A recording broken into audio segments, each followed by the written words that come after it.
Hello बच्चों, मैं doctor Sunita Nandal कक्षा 12th के लिए अभिव्यक्ति और माध्यम जो पुस्तक है उसका टॉपिक लेकर आई हूँ। चैप्टर है नाटक लिखने का व्याकरण। आपने नाटक के बारे में सुना होगा, कविता पढ़ी है आपने, स्कूल में नाटक किए भी होंगे, जो रोल प्ले में आपने भाग लिया होगा, देखा होगा। जब सांस्कृतिक कार्यक्रम होते हैं तो उसमें यानी कि रोल प्ले का विशेष महत्व होता है।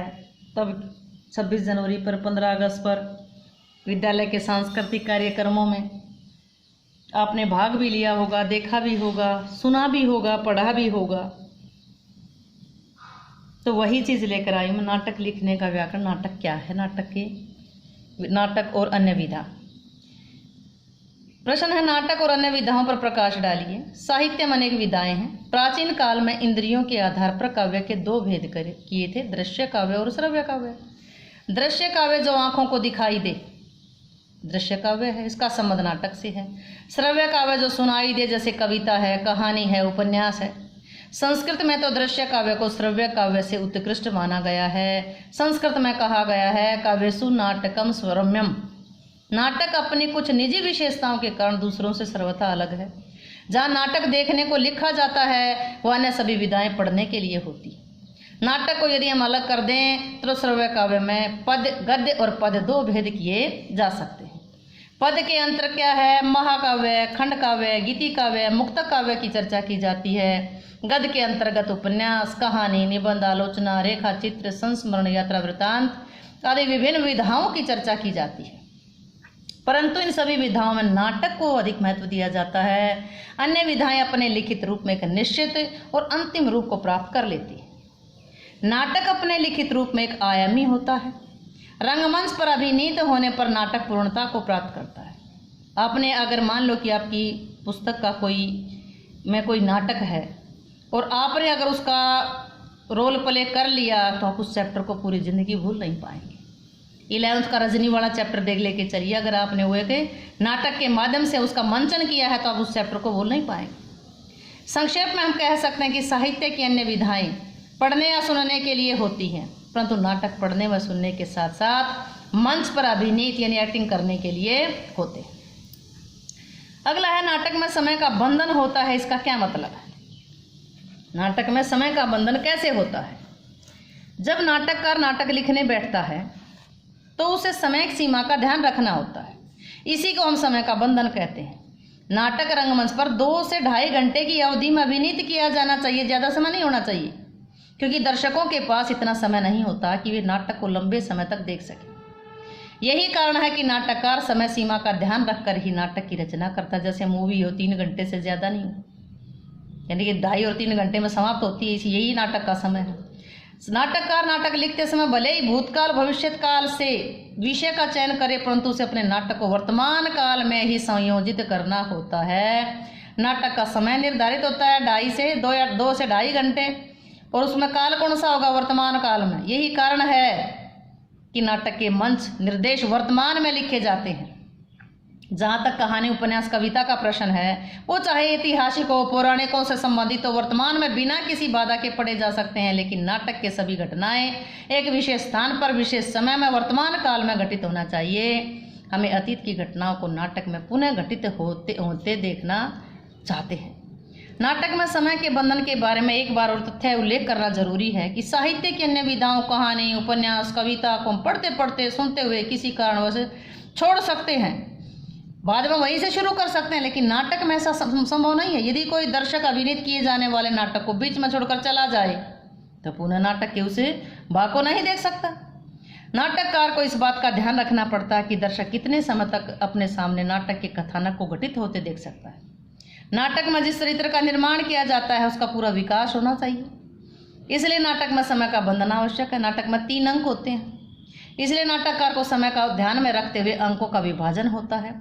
भरत द्वारा रचित नाट्य शास्त्र ने प्रत्येक को यह निर्देश दिया है कि वह नाटक के प्रत्येक अंक की समय सीमा 48 मिनट रखे, यानी कि 48 तीनों अंकों की समय सीमा निर्धारित रखे। अगला प्रश्न है कि नाटक के तत्व कौन कौन से हैं? जहाँ नाटक के तत्वों का प्रश्न है भारतीय विद्वानों ने नाटक के केवल 3 तत्व माने हैं, वस्तु, नेता तथा रस।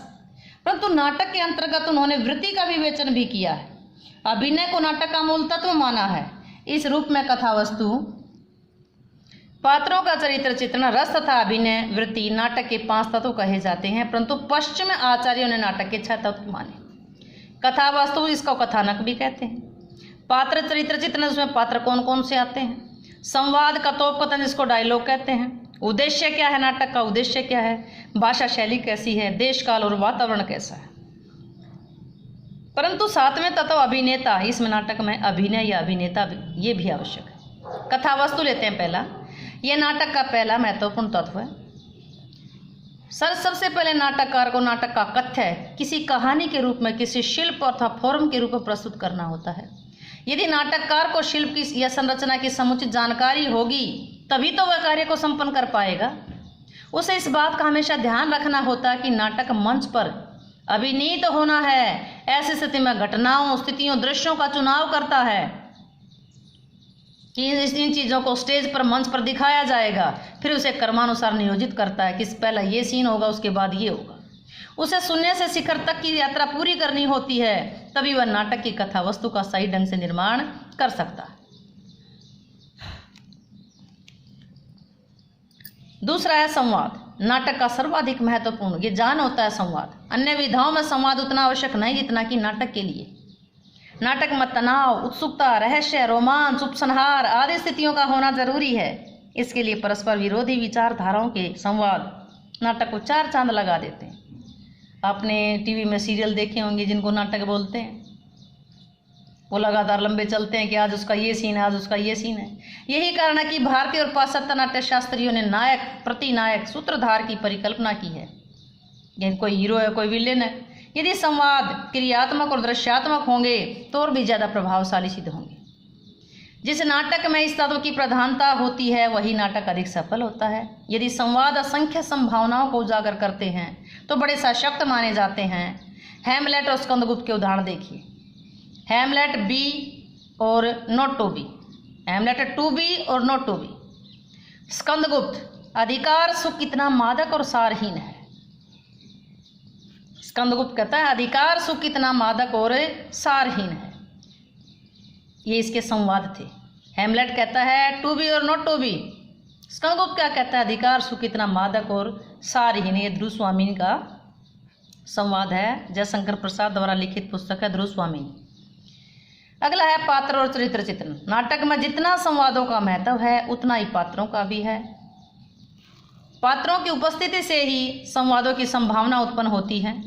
यही कारण है कि रंगमंच को प्रतिरोध का सशक्त माध्यम माना गया है। पात्र यथास्थिति को स्वीकार नहीं करता, उसमें अस्वीकार करने की स्थिति बनी रहती है। कोई भी जीता जागता संवेदनशील प्राणी संतुष्ट नहीं रह सकता। यदि नाटक में असंतुष्टि, प्रतिरोध और अस्वीकार जैसे नकारात्मक तत्व होंगे तो वह निश्चित ही सफल नाटक सिद्ध होगा। जो नाटक व्यवस्था या तत्कालीन समस्याओं के समर्थन में लिखे जाते हैं वे अधिक लोकप्रिय नहीं होते। यही कारण है कि हमारे नाटककार राम की अपेक्षा रावण, प्रहलाद की अपेक्षा हिरण्यकश्यप, कृष्ण की अपेक्षा कंस आदि पात्रों की ओर अधिक आकर्षित होते हैं जिनका नेगेटिव रोल है। नाटकों के पात्र सपाट, सतही की अपेक्षा यानी कि टाइप्ड नहीं होने चाहिए। वे कठपुतली पात्र न होकर के गतिशील होने चाहिए। पात्रों में स्थितियों के अनुसार अपनी प्रतिक्रिया व्यक्त करनी चाहिए। नाटक के पात्र हाड़मास से बने हुए जीवंत होने चाहिए। कविता, कहानी अथवा उपन्यास के शाब्दिक पात्र नहीं होने चाहिए। उद्देश्य क्या नाटक का? नाटक के उद्देश्य महत्वपूर्ण तत्व है। पहला तत्व हमने क्या पढ़ा? कथा वस्तु। दूसरा क्या था? संवाद। तीसरा पात्र चरित्र चित्रण और चौथा है उद्देश्य। वस्तुतः नाटककार कथानक तथा संवादों के माध्यम से नाटक के उद्देश्य को अभिव्यक्त करता है। नाटक के शिल्प और संरचनाओं द्वारा ही नाटककार अपने कथ्य को अभिव्यंजित करता है। नाटक का उद्देश्य आज के जटिल जीवन से संबंधित होना चाहिए या जीवन की विभिन्न समस्याओं तथा कठिन परिस्थितियों से भी संबंधित होना चाहिए। शिल्प नाटक की वो तकनीक है जिसके द्वारा नाटककार अपना कथ्य प्रस्तुत करता है। शिल्प की दृष्टि से हमारे नाटक के सामने अनेक विकल्प हैं। संस्कृत नाटकों में शास्त्रीय शिल्प का विधान है। लोक नाटकों का शिल्प लिखित रूप में नहीं है, यह मौखिक रचना प्रक्रिया के माध्यम से घटित होता है। पारसी नाटकों का एक प्रकार का शिल्प है, जिसमें शेर व शायरी, गीत, संगीत, अतिरिक्त संवादों द्वारा नाटक अभिनीत किया जाता है। इब्सन का अनुसरण करते हुए यथार्थवादी नाटकों में प्राय गद्य का प्रयोग किया जाता है। इसके साथ साथ नुक्कड़ नाटकों का एक अलग प्रकार का शिल्प है। नाटककार को इनमें से एक शिल्प का चयन करना होता है।